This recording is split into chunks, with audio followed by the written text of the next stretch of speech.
Some kids walk on their toes. They're not like shuffling, but up on their toes all of the time. And there's a treatment for that. Hey squirrels, welcome to AVHD, where ADHD isn't some clinical diagnosis, it's just life. I'm AV, your always honest tour guide through this beautiful mess. Over here, we're not about fixing yourself. We're about figuring out how to actually enjoy your life as you are.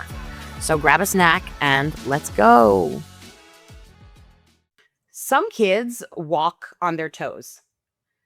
They're not like shuffling, but up on their toes all of the time. And there's a treatment for that. Actually, there are several stretches, splints, special boots, surgery, and most of them, for the kids who need help the most, don't work. Today, we're asking why, and we're talking to the person who got fed up with the cupboard full of never-worn boots and decided to build something different. My guest today is a pediatric physiotherapist who started her career in brain injury and spinal cord rehab, and then moved into a specialist school for autistic children. And what she found there was a problem no one was solving. Children who walked on their toes, and the treatments were not working. They had cupboards full of splints and boots that the kids refused to wear. Instead of accepting that, she started asking a different question. What if the body isn't doing something wrong?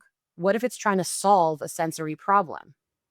That question became Haptivate, sensory reward insoles that work with a child's nervous system instead of against it. It's currently in usability testing with support from the UK's National Institute for Health and Care Research and in collaboration with Alder Children's Hospital.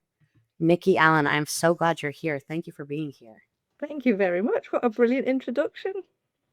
Feel free to clip it and use it. I love when people say that. We'll send it to you.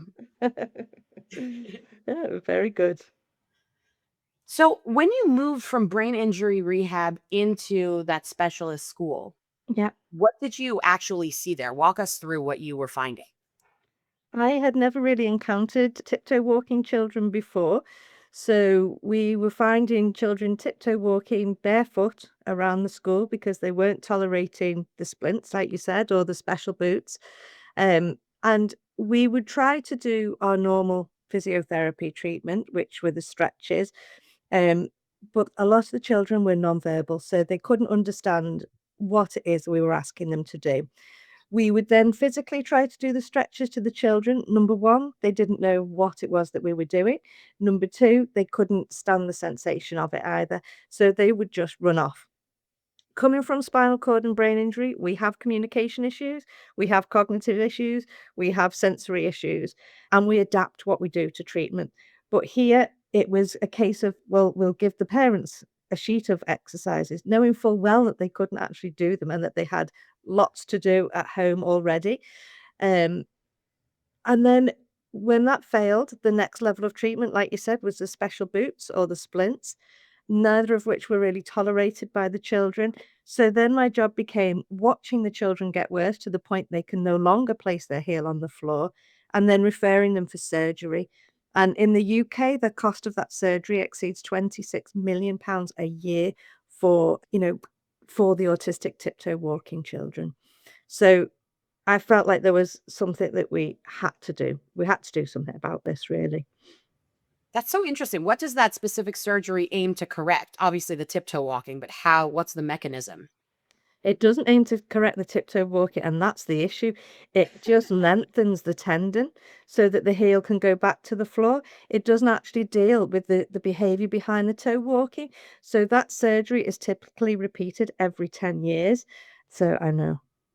Oh my god. I mean, as we established in our pre-call, I am a tiptoe walker as well. I did not know that until my sister I moved to Atlanta when I was 30 years old, and my sister looked at me and said, something's whoa.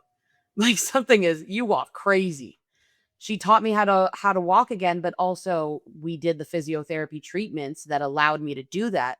It's my tendons are short now. I don't know that it's my tendons. My muscles are tight now because I walk on my toes. Yeah. My musculature is different because of the tiptoe walking. So a surgery that aims at lengthening the tendon technically would make it easier to be able to do that with your foot. Yeah. But then if you continue to walk on your tiptoes because for your sensory needs, then it just gets tight again. Wow. That's staggering, actually. Because I mean, I'm not a medical person. My parents are doctors, but I've been told over and over again that that doesn't actually make me a doctor. But it just doesn't seem like there's the correlation between the attempted fix and the cause of the problem just isn't isn't there. No, no, exactly. So the research shows that, I mean, there's lots of different reasons children tiptoe walk. Autism is a spectrum, right? And each child can be very different and very complex. But it can be that the children are hypersensitive, so they don't actually like the feeling of the feet on the floor. It can be that they're hyposensitive, so they actually like that burning feeling. They're sensory seeking. They like the burning feeling in the calves. Um, there's also research to show that it can be an inner ear problem. And there's also research to show that by wearing prisms on your glasses, the heels come down. The one common theme kind of through all of these theories is a sensory processing issue. That is so interesting. We're going to circle back to that in a quick second. But for somebody who has never heard of tiptoe walking, Yeah. I mean, it sounds self-explanatory, but what actually is it and what does it look like? So it looks like children that just literally walk on their tiptoes, and it can happen with 2% of the general population, and that's fine. They can often rectify kind of like a phase. They'll start to walk on their tiptoes, and then they'll start to place their heels down. The ones we worry about are the ones that never place their heels down. And particularly the ones like you were able to comply with your physio, you had your stretches, you understood what you were doing, but the ones I worry about are the ones that don't understand what's wrong in the first place or what to do about it to improve it. Yeah, once it got to my point, I mean, I was 30 years in at that point. So we had to do trigger point dry needling. It's still an ongoing kind of process. But my Mhm. daughter was not pulling herself to stand by like 10 months. Mhm. And my sister was the one who said, "That's weird. Just, you know, hold her hands and like practice with her. It's not like she definitely has the strength to do it. She's just not doing it." And from the first time that she stood up and pulled herself up, which took about, I don't know, maybe 2 days of practicing with her before she wanted to do that on her own, she was on her toes. So Mhm. we kind of were able to correct her a little bit, but it's the entire way that the body stands. Yeah, and it can lead to musculoskeletal deformities and gait and balance issues as well. It just makes the whole walking, you're walking on such a small base of support. So it leaves the children more prone to kind of falls and injury because of that. Although, to be fair, the ones in the school were actually pretty effective at walking on their tiptoes. Um, but yeah, it can lead to other problems. It's quite painful in the body. It Yes, shifts it can. everything forward. So like even now, I mean, I am hypermobile, which I assume contributes to tiptoe walking as well. Yeah. And from what I understand in the research, there is at least significant overlap between hypermobility or Ehlers-Danlos syndrome and things of that nature and autism and other types of neurodivergency. Yeah, absolutely. So you were talking earlier about how this shows up as a sensory processing issues. What does that Yeah. mean in plain English? So I suppose they experience the world slightly differently than other people. So for some people, the feeling of the foot on the floor can feel like extremely overstimulating for them, so they will try and take their heels up off the floor. For other children, they actually won't be able to get much feedback from their environment. They might not be able to feel the feet on the floor, so they come up on their toes to feel that burn and to get some input into the nervous system as to where their body is in space. And yeah, so it's about how they experience the environment around them and how their body interprets the data coming in. So the body might be avoiding sensation or seeking sensation, but either way, it's communicating something. Yes, yes. In a different way than other children. They're just the perception of that sensation coming in is slightly different. And that's really the piece that changes everything, isn't it? It's not a malfunction, it's a Mhm. message. Yeah, Absolutely. I guess the malfunction comes from ignoring the message. Yeah, or paying too much attention to it. Yeah. Mm. Like when I stand flat on my feet now, I don't know if it would be like this had I corrected earlier. I don't know. I have no idea. I have no way to know that. But when I try and stand flat on my middle foot, I feel like I'm falling backwards. Like my whole body is calibrated to a forward pitch Yeah. by this point. Yeah. So that might be coming from your inner ear that kind of has a little bit like a spirit level in your inner ear. And if you're always used to being, like you say, pitched up and forwards, then that's where that's going to be set. And when you're down, it will feel like you're falling backwards because of almost where that spirit level, if you like, in your ear is.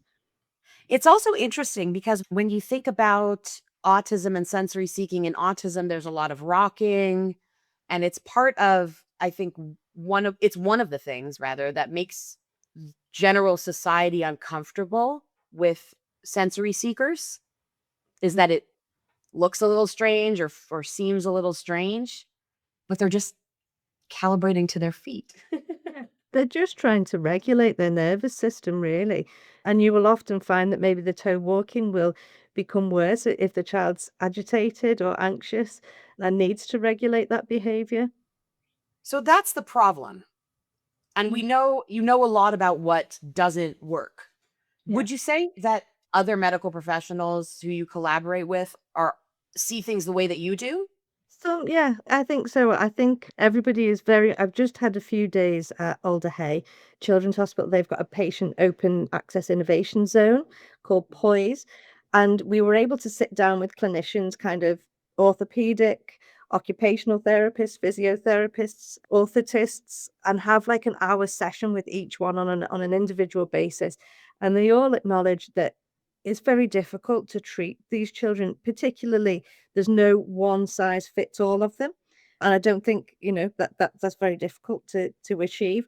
They all acknowledge that there is a real issue really here, and particularly, I think there was a sensory, specialist, OT, who was very much aware of the problem and aware of what was driving the problem. The issue is that there is no effective treatment out there at the minute, really. Some insoles are working really well for the children, and the special boots work for some children who can understand why they're wearing them, as do the splints. But there are that cohort of children that none of it works for, and they just can't comply. I'm thinking of Forrest Gump. That's kind of the image I have in my mind that you can comply. I mean, of course, I assume the special boots aren't quite as restrictive as Forrest Gump's kind of full body splints, Mm. but it limits Yeah. your life. So you can't run and jump and hop in kind of the devices, the splints that are made to restrict the range of movement. So they're actually kind of preventing some of the developmental milestones that the children would ordinarily be able to do. And again, the children don't understand why their feet are being trapped in these boots. And it becomes a battle for the parents or the teachers to get the boots on as well. Because the children don't want them on. They want to be barefoot. And some of the kids can get big and strong, you know. It can become a battle that they don't need to have.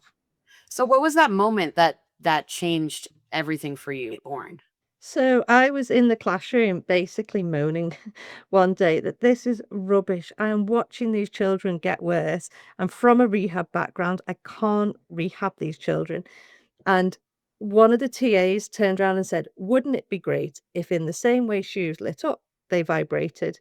And I thought, oh, I like that. So we started to dig around in the literature and we found that vibration had been used in watches to stop the sensory soothing rocking behavior that some autistic children do. We also, at the same time, played around with vibration cushions. So we got the children to stand on them. Um, their heels did come down. So we held a focus group with the parents, the teachers, the SEN assistants, and the orthotists, the pediatrists. And we kind of said, we think vibration might work, but how? So what we came up with really was our solution. Haptivate was born in those months, I think. Wow. So walk us through what Haptivate actually does. What does the child experience? So it's really simple. So it's an insole, a smart insole that as the heel comes down, the sensors detect when the heel touches the floor and it delivers a configurable haptic feedback. So, what that means is that as the heel comes down, you can either have a sense of vibration in the heel. That might not be appropriate for every child. So, you can dial the intensity of the vibration up and down. You can also dial kind of at what point the vibration kicks in, or you can switch it off. So, if the child doesn't enjoy it at all, that's fine. There is also an auditory reward whereby at the minute we have four. One is a fart noise as the heel comes down, one is like a clapping noise, a popping noise, or like a yay kind of noise. And then we also have it links to an app where you can literally pop bubbles as you place your heels on the floor, trying really to gamify their treatment in a way that they can understand and start to place their heels down on the floor in a fun way. So it also has real-time feedback to the clinicians every time the heel touches the floor. You have like a day streak and you can compare left and right feet, and you can see it also produces charts as to how they're improving over time. So it gives an outcome measure, which again is really tricky for therapists at the minute to get a handle on how well they're doing with their treatment. I love the idea of a child walking around farting from his feet. I think that's so fun. Yeah, it might not be appropriate in every social situation, Yeah, or maybe they not when you're out and about in the store, but exactly, or they might try and frame you for it, I don't know, but it's also fun because it means that you can even gamify the gamification experience. So maybe when you're with your PT, you're allowed to turn the fart noises on, but when you're out and about in the big world, then it's, low level haptic feedback. yeah. I think, and it's really discreet, so it wouldn't necessarily just work for the autistic children. We could use as well for children with cerebral palsy. When I'd go into, we have kind of mainstream schools here that the high functioning cerebral palsy children will be in. You go in to treat them, and they would often not, they spend their whole lives trying to be normal. And the last thing they want is a physio coming in, taking them out of treatment. Their friends like, "What? Where are you going? What's wrong with you?" They spend their whole life hiding almost their disability. So if they've got a big splint on and things like that, it makes things more obvious.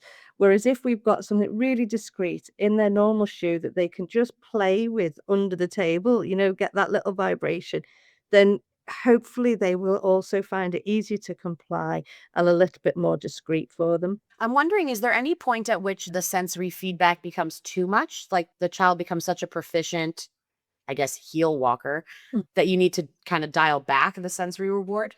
Yeah, so that's absolutely something we're looking at is like kind of a learning model. So as they sensitize to it, the game levels up so that you have to have your heel down a little bit longer to get the same reward. And then it starts to back off. But we can also track if they start to come back up on their toes, then the rewards will kick back in. So yeah, absolutely. We want to make those behavioral changes, in the long term so that they don't have to keep going through the same streams of treatment really that they are at the minute. And just, I mean, it might be a little bit obvious, but maybe not. What is the difference in how the child's or the person's body and brain respond to reward instead of restriction? It's positive reinforcement, I think, rather than, restriction brings frustration, brings actually increased stress levels, more likely to be up on their tiptoes, trying to self-soothe.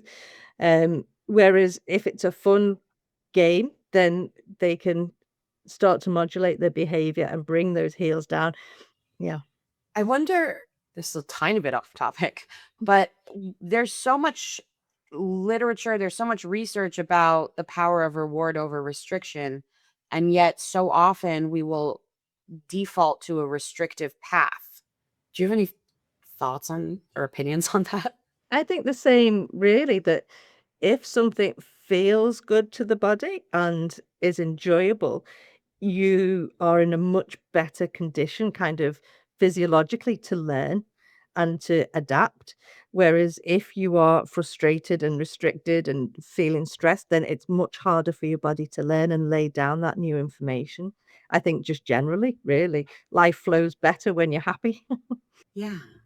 It seems obvious, doesn't it? Yeah. You mentioned earlier, Nikki, that your why is specifically nonverbal communicators. That's Tell my why, yes. Can you tell me a little bit more about that?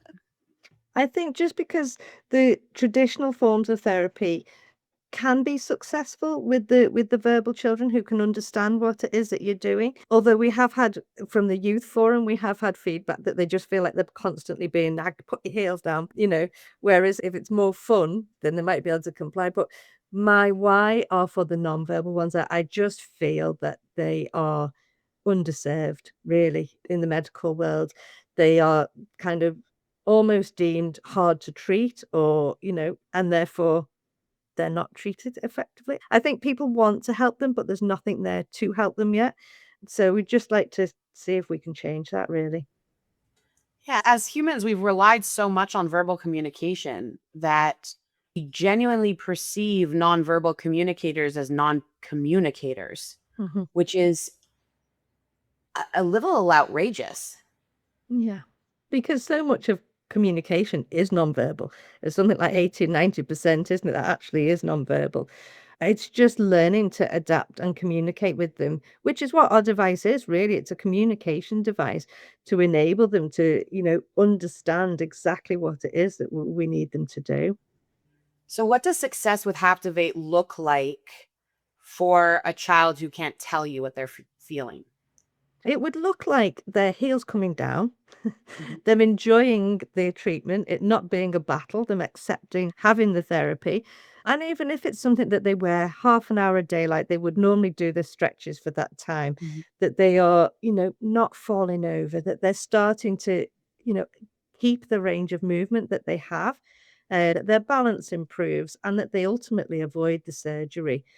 In an ideal world, that, the behavior stops so that they can regulate the behavior in a different way would be and that it's widely available and successful.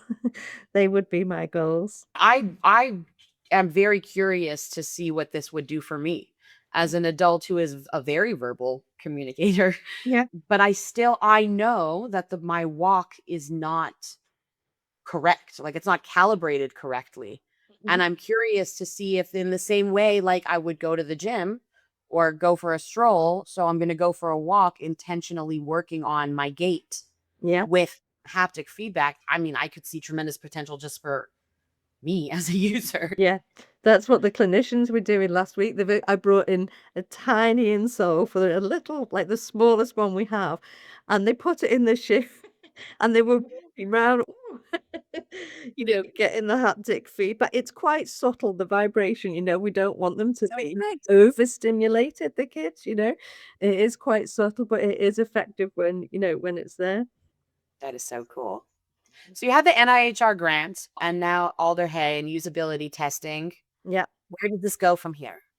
So once we've got the older hay and the NIHR usability testing is 12 months. So we're going to use the data as well to get the medical regulatory certification and hopefully looking towards commercialization towards the end of this year in the UK and the US middle of next year, hopefully. We'd like to start doing some trade missions over to the US and getting some key opinion leaders over there to try our product and see what they think. And what you're describing, Haptivate is such a practical tool that's not it's not asking simply how do we stop the behavior, which of course you go immediately to restriction. Something is happening, you want it to stop happening, so stop it from happening. No. You ask what is the behavior trying to tell us? How do we work with it to hopefully over time correct the behavior? Yeah. That's so heartbreakingly simple, Nikki. Yeah, I know. I think that's what lots of people have said. It is a simple solution, but I think you have to meet the children where they're at and you have to meet them with what they can accept. Um, we have worked a lot with the families and a lot with other children and clinicians who have given us really honest feedback. I think we're very conscious that we want to really try and help this problem. And the only way to do that is to have a real understanding from the parents and from the children's perspective as to what will work for them.